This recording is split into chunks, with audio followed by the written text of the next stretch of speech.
అండి. నమస్తే. నేను మీ లక్ష్మీ చౌదరిని. వెల్కమ్ టు మిస్టీ మధురిమలు Telugu audio stories. Manasa Smarame part 76తో మీ ముందుకు వచ్చేసాను. కథలోకి వెళ్లే ముందు వీడియోకి లైక్స్, హైప్స్ చేయడం మర్చిపోకండి. మీరు ఇచ్చే లైక్స్, హైప్స్ వల్ల కథ మరింత మందిలోకి రీచ్ అవుతుంది. ఇక కథలోకి వెళ్ళిపోదాం. ఇంటికి వచ్చిన అవని చీర మార్చుకొని డైరెక్ట్గా వాళ్ళ నాన్న రూమ్లోకి వెళ్తుంది. నాన్న అని పిలుస్తుంది వాళ్ళ నాన్న దగ్గరికి వెళ్ళి. రామ్మ అవని, నేను నీకోసమే చూస్తున్నాను అని అంటారు ఆయన. దేనికి నాన్న? అది నీకు రాజారాం అంకులు ఒక సంబంధం తెచ్చారు. 2 రోజుల్లో వాళ్ళు వస్తారంట చూసుకోవడానికి. అది చెబుదామని చూస్తున్నాను. నాన్న, నీకు చెప్పాను కదా నాకిప్పుడే పెళ్ళి వద్దు అని. ఎందుకు నాన్న పెళ్ళి అని కంగారు పడుతున్నారు? నాకు పెళ్లి చేసి పంపించి మీరు నలుగురు ఏం చేద్దాం అనుకుంటున్నారు? ఎంతసేపు ఆడపిల్ల పెళ్లి చేసి పంపించాలి అనే కానీ ఒక్కసారి కూడా ప్రాక్టికల్గా ఆలోచించరా? మీరింకా పూర్తిగా కోలుకోవడానికి కనీసం ఇంకో 6 నెలలు పడుతుంది. అప్పుడు మీరు జాబ్ చూసుకోవాలి. ఇప్పుడు జాబ్ దొరకడం అంత ఈజీ అనుకున్నావా? ఒకవేళ దొరికినా ఎంత వస్తుంది నాన్న? వచ్చిన వాటిలో నీ మందులకి ఎంత అవుతుంది అని ఆలోచించారా? 6 ఫీజులు ఎంత అవుతున్నాయి, ఇంటికి ఖర్చు ఎంత అవుతుంది అన్నీ ఆలోచించాలి కదా నాన్న.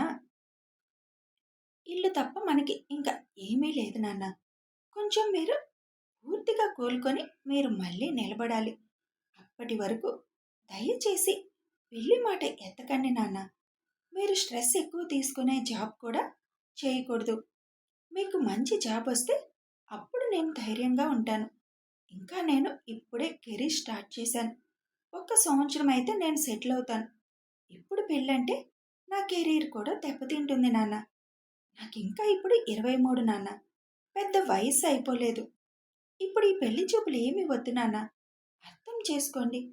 ప్రాక్టికల్గా ఆలోచించండి. ఏదో ఆడపిల్లుంది, పెళ్లి చేయాలి, నలుగురు ఏదన్నా అనుకుంటారు అని అనుకోవద్దు నాన్న. వాళ్ళు మనం కష్టంలో ఉంటే మనకి సాయం చేస్తారా? లేదు కదా. మనం మన కోసం బతకాలి నాన్న, నలుగురు కోసం కాదు. నాకు మన కుటుంబం ముఖ్యం. మీరందరూ ఇలా ఉంటే నేను పెళ్లి చేసుకుని వెళ్ళి సంతోషంగా ఉంటానని ఎలా అనుకుంటున్నారు? 1 సంవత్సరం వరకు నా పెళ్లి గురించి ఏమీ ఆలోచించుకు నాన్న. నేను రాజారాం అంకుల్కి చెప్తాను వాళ్ళని రావద్దు అని చెప్పమని. ఎక్కువ ఆలోచించుకు నాన్న. ముందు నువ్వు లేచి తిరుగు. ఆరు నిన్ను చాలా మిస్ అవుతున్నాడు. వాడిని నువ్వు ఊరంతా తిప్పాలి అని ఎదురు చూస్తున్నాడు. అది ఆలోచించు. నన్ను ఎంత తొందరగా పంపిద్దామని చూస్తున్నారు? నేను అంత అడ్డంగా ఉన్నానా అని అడుగుతుంది అవని. నువ్వు మాకు అడ్డమేంటమ్మా? నువ్వు మాకు అమ్మవయ్యావు అని శంకర్ గారు కళ్ళనీళ్లు పెట్టుకుంటారు. ఏడవకు నాన్న.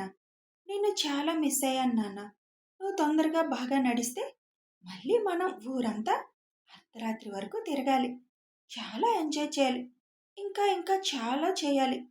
పెళ్లి చేసి పంపిస్తే నేను అవన్నీ మిస్ అవుతాను నాన్న అని అంటుంది అవని. సరే అవని, 1 సంవత్సరం వరకు నేనేం మాట్లాడను పెళ్లి గురించి. తర్వాత మాత్రం ఇంక నువ్వు కాదు అనకూడదు. ముందు ఎలాగో 1 సంవత్సరం ఆగింది. తర్వాత సంగతి అప్పుడు చూడొచ్చు అనుకొని, ఓకే నాన్న, నేను అంకుల్కి వెళ్ళి చెప్పొస్తాను అని అంటుండగా, అక్కర్లేదమ్మా అని అంటారు రాజారాం గారు. అంకుల్, మీరెప్పుడొచ్చారు అని అడుగుతుంది. నువ్వు మీ నాన్నతో మాట్లాడుతున్నప్పుడు. నేను మీ నాన్నకి అబ్బాయి ఫోటో చూపిద్దామని వచ్చాను. కానీ నీ మాటలు విన్నాక ఆ అవసరం లేదు అని అర్థమైంది. తప్పుగా అనుకోకండి అంకుల్. లేదురా, నీలాంటి కూతురున్నందుకు ఆయన చాలా అదృష్టవంతుడు. నువ్వు అన్నది కరెక్ట్. ఇప్పుడే నీకు పెళ్ళి అవసరం లేదు అని అంటారు. థ్యాంక్ యూ అంకుల్ అని అంటుంది. శంకర్, నువ్వు చాలా అదృష్టవంతుడు ఇలాంటి బిడ్డని కన్నందుకు అని అంటారు రాజారాం. దానికి శంకర్ చిన్నగా నవ్వి ఊరుకుంటారు. అమ్మ అవని, ఇంక నేనే ఒప్పుకోను సంబంధాలంటే అని అంటారు ఆయన.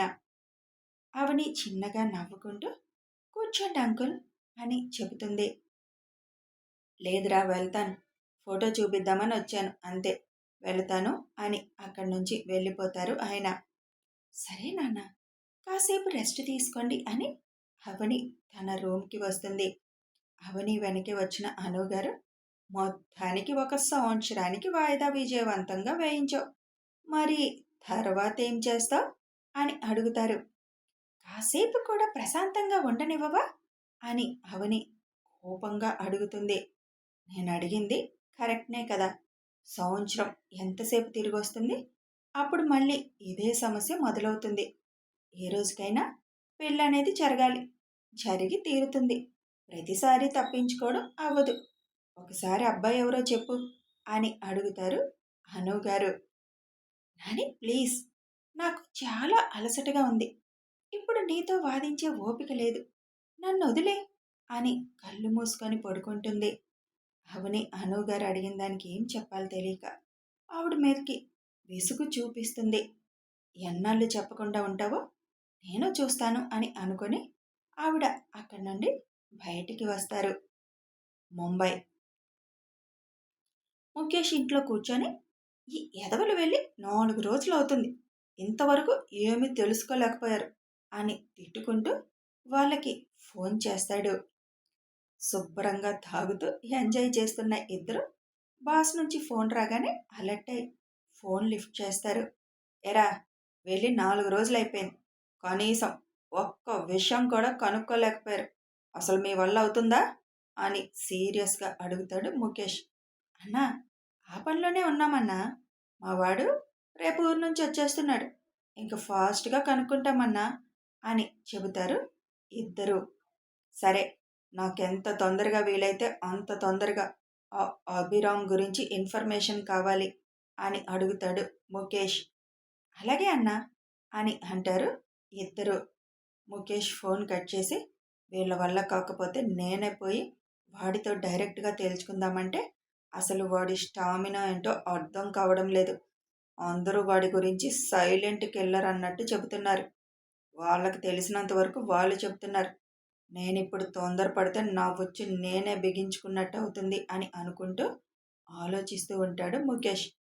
ఇక్కడ హోటల్లో ఉన్నవాళ్ళు, అన్నా, రేపు దాస్ వస్తాడని చెప్పావు. అసలు కోమాలో ఉన్నవాడు ఎలా వస్తాడు? మనం ఇంక మన ప్రయత్నం చేయడం మంచిదేమో అని అంటాడు అందులో ఒకడు. చేద్దాం, రేపు ఒకసారి హాస్పిటల్కి వెళ్తే అతను కాకపోయినా అతని మనుషులు ఉన్నారు కదా, వాళ్ళు కొంచెం కోలుకొనే ఉంటారు. వాళ్ళ హెల్ప్ అన్నా తీసుకుందాం అని అంటాడు రెండోవాడు. ఓకే, రేపు వెళ్ళి ఒకసారి కలిసి పని మొదలు పెడదాం. లేదంటే బాస్ ఇంకా ఊరుకునేలా లేడు అని ఒకరికొకరు అనుకొని ఆ పూటకి మిగిలిన బాటిల్ ఖాళీ చేసే పనిలో పడతారు. సాయంత్రం పడుకున్న అవని ఏడైనా పడుకునే ఉండేసరికి పార్వతి వచ్చి అవని అని లేపుతారు. హామా అని మత్తుగా అంటుంది. లే, ఏడైంది, మళ్ళీ రాత్రికి పడుకోవా? చాలా నిద్రొస్తుందమ్మా. ఇలాగే ఉదయం వరకు కంటిన్యూ అయిపోతా. ఇప్పుడు లేచి ఏం చేయాలి? తిండి తినకుండా పడుకుంటావా? మధ్యరాత్రి ఆకలి వేసి లేచి కూర్చుంటావు. లే, లేచి ఫ్రెష్ అవ్. ఆ బద్ధకం మత్తు వదులుతుంది.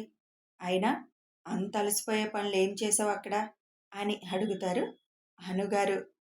వచ్చింది, ఎప్పుడు ఏదో ఒక కూపి లాగాలనే చూస్తుంది. ఈ ముసలికి టికెట్స్ కొని ఏదన్నా యాత్రకి పంపించాలి అని తిట్టుకుంటుంది. లేమ్మా అవని, లేచి కాస్త ఫ్రెష్ అవ్. తలకి మించిన బాధ్యతల్ని నెత్తి మీద వేశాం. ఈ వయసులో హాయిగా ఎంజాయ్ చేయాలి కానీ మా అందరి కోసం నువ్వు కష్టపడుతున్నావు అని బాధగా అంటారు పార్వతి గారు. అమ్మా తల్లి, ఇప్పుడు నువ్వు ట్యాప్ తిప్పకు. ఇప్పుడేంటి, నేను లేచి తినాలి అంతే కదా. అయినా నువ్వు ఎక్కువ ఆలోచించుకో. నేనెవరో బయట వాళ్ళ కోసం కష్టపడడం లేదు, నా ఫ్యామిలీ కోసం చేస్తున్నాను. అయినా ఎలాగో చదువుకుంది ఉద్యోగం చేయడానికే కదా. ఇంక నేను స్పెషల్గా కష్టపడుతోంది ఏముంది? ఏదేదో ఆలోచించి నువ్వు నీ ఆరోగ్యం పాడు చేసుకొని లేని సమస్య తీసుకురాకు అని పార్వతి గారు కళ్ళు తుడిచి ఫ్రెష్ అవ్వడానికి వెళ్తుంది. తను పెళ్లి తప్పించుకోవడానికి వాయిదాలు వేస్తుంది అత్తయ్య. ఆ అబ్బాయికి ఇంకా పెళ్లి కాకుండా ఉంటుందా?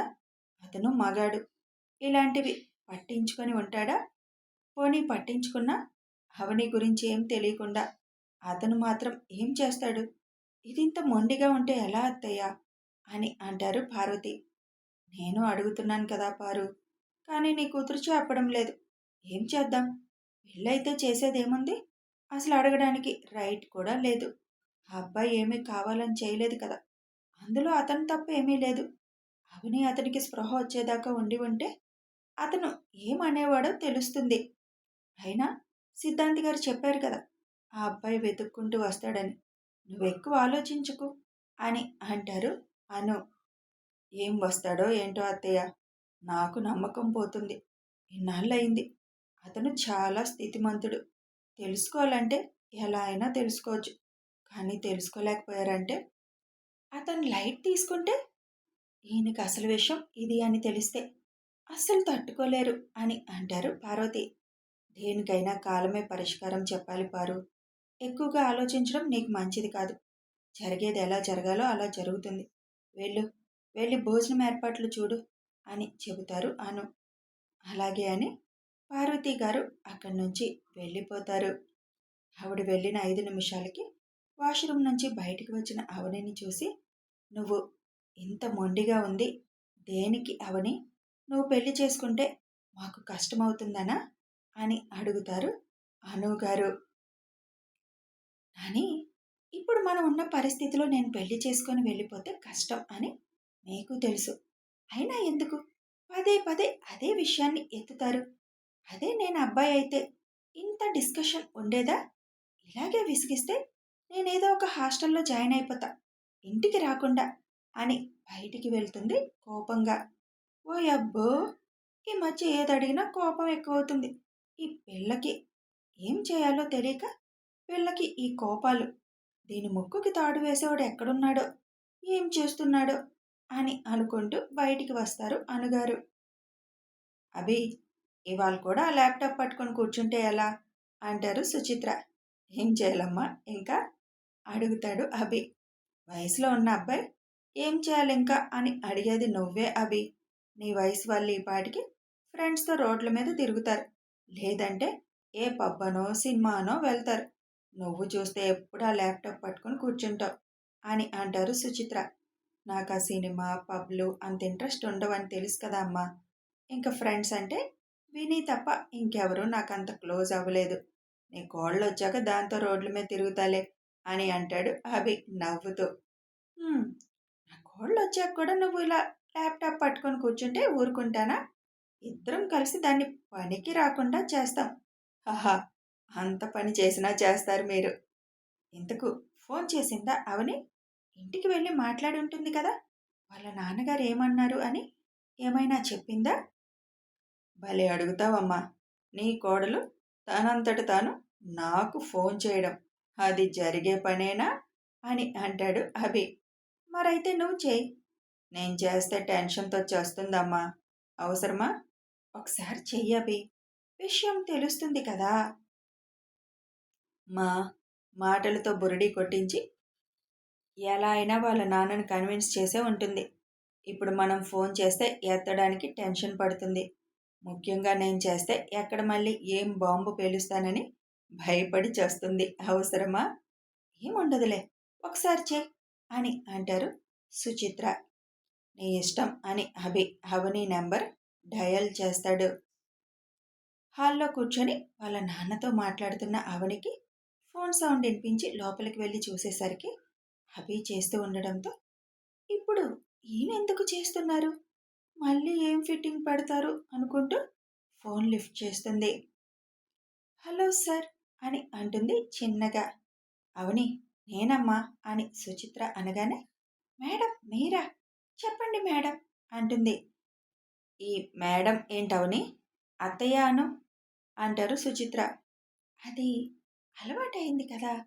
సరేలే, ఎందుకు ఏమైంది? పెళ్లి చూపుల విషయం నువ్వు ఫోన్ చేస్తావు అనుకున్నాను, చేయలేదు. అందుకే నేను చేశాను. అది నేను పనిలో పడి చేయలేదు మేడం. నాన్నతో మాట్లాడి ఒక 1 ఇయర్ వరకు పెళ్లి టాపిక్ ఎత్తకుండా కన్విన్స్ చేశాను అని చెబుతుంది. ఓహ్ గుడ్. అయితే ఇంకిప్పుడు ఏం టెన్షన్ లేదు కదా. ప్రస్తుతానికి లేదు మేడం. ఓకే అవని, ఉంటాను. డిస్టర్బ్ చేశాను అనుకుంటా అని అంటారు సుచిత్ర. అయ్యో, అదేం లేదు మేడం అని అంటుంది. సరే ఉంటాను అని ఫోన్ కట్ చేస్తారు సుచిత్ర గారు. సార్ గారు, ఒక్క మాట మాట్లాడొచ్చు కదా అనుకుంటూ ఫోన్ అక్కడ పెట్టి బయటకు వస్తుంది అవని చెప్పాను కదమ్మా, అదెలా అయినా మాటలతో అందరినీ పడేస్తుంది అని. "హ్మ్, ఏదైనా వాళ్ళకి ఆడపిల్ల పెళ్ళని ఉంటుంది కదా! అందులో జరిగింది మరిచి పెళ్లి చేయాలంటే కొంచెం కష్టమే. అమ్మా, నాకు తెలిసి వాళ్ళ నాన్నకి విషయం తెలిసుండదు. అందుకే ఆయన పెళ్ళి అని అంటున్నారు అనిపిస్తుంది. రేపు వెళ్ళినప్పుడు చాలా జాగ్రత్తగా హ్యాండిల్ చేయాలి. ఆయనకి తెలుసా లేదా అన్నది ముందు మనం తెలుసుకోవాలి. లేదంటే మనం తొందరపడితే ఆయన హెల్త్‌కి ప్రాబ్లమ్ వస్తే కష్టం" అని అంటాడు అభి. అలాగే అభి, ముందు పెద్దావిడ దగ్గర విషయం కదిలిద్దాం. తర్వాత ఏం చేయాలి ఆలోచిద్దాం. హ్మ్. సరే అమ్మా.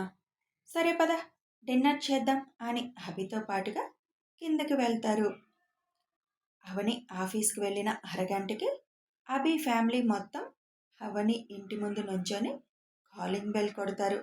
డోర్ ఓపెన్ చేసిన పార్వతి గారు అక్కడ ఉన్న అందరినీ ఆశ్చర్యంగా చూస్తారు. కథ కొనసాగుతుంది. మరి అభి వాళ్ళు అవని ఇంటికి వచ్చారు. ఏం జరుగుతుంది? వాళ్ళు ఎలా రియాక్ట్ అవుతారు? అభినే అతను అని తెలిస్తే అసలు అను గారి రియాక్షన్ ఎలా ఉంటుంది తెలియాలి అంటే కథని ఫాలో అయిపోండి. వీడియో నచ్చితే లైక్ చేయండి, షేర్ చేయండి, కామెంట్స్ రూపంలో మీ అభిప్రాయం తెలపండి. Thanks for watching.